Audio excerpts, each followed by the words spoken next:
Mushroom தொன்னே biryani வழக்கம் போல் எல்லா பிரியாணி மாதிரியும் உதிரி உதிரியாக இல்லாமல் இது கொஞ்சம் டிஃப்ரெண்ட்டாக கொஞ்சம் குழைவாக அதே சமயம் ரொம்ப அருமையாக இருக்குங்க சாப்பிட. இதுக்கு நான் இந்த சிற்பி காளான் 200 கிராம் எடுத்து அதில் 2 டேபிள் ஸ்பூன் தயிர், 1/2 ஸ்பூன் மஞ்சள் பொடி, ஒரு பச்சை மிளகா, 1/2 ஸ்பூன் கரம் மசாலா போட்டு மேரினேட் பண்ணி ஓரமாக வச்சுக்கிறேன். இப்போ பேன் வச்சு 1 ஸ்பூன் எண்ணெய் போட்டுட்டு பட்டை, கிராம்பு, ஏலக்காய், 1/2 ஸ்பூன் மிளகு, ஒரு பச்சை மிளகா, 2 நீட்டு வாக்கில் கட் பண்ண வெங்காயம், கொஞ்சமாக புதினா இலை, கொஞ்சமாக கொத்தமல்லி இலை சேர்த்து நல்லா வதக்கிட்டு ஆறுனதும் மிக்சர் ஜாரில் சேர்த்து தண்ணி ஊற்றி மைய அரைச்சிக்கோங்க.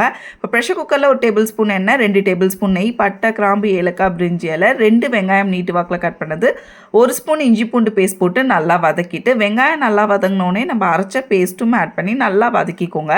எண்ணெய் நல்லா பிரிஞ்சு பச்சை வாசனை போனோடனே நம்ம மேரினேட் பண்ண மஷ்ரூமையும் சேர்த்து நல்லா மிக்ஸ் பண்ணி கொடுத்துட்டு நான் 2 கப் அரிசிக்கு 3 கப் அளவுக்கு தண்ணி ஊற்றிட்டு உப்பு தேவைக்கேற்ப சேர்த்துட்டு தண்ணி நல்லா கொதிச்சோடனே ஊற வச்ச சீரக சம்பா ரைஸும் சேர்த்து நல்லா மிக்ஸ் பண்ணி ஒரு 2 விசில் விட்டு எடுத்திங்கன்னா ஒரு சூப்பரான காளான் தொன்னே பிரியாணி ரெடி. இதோட டேஸ்ட்டு சொல்லவே வேணாம், செஞ்சு சாப்பிட்டு பாருங்கள், அப்போ தெரியும், அப்படி இருக்கும்.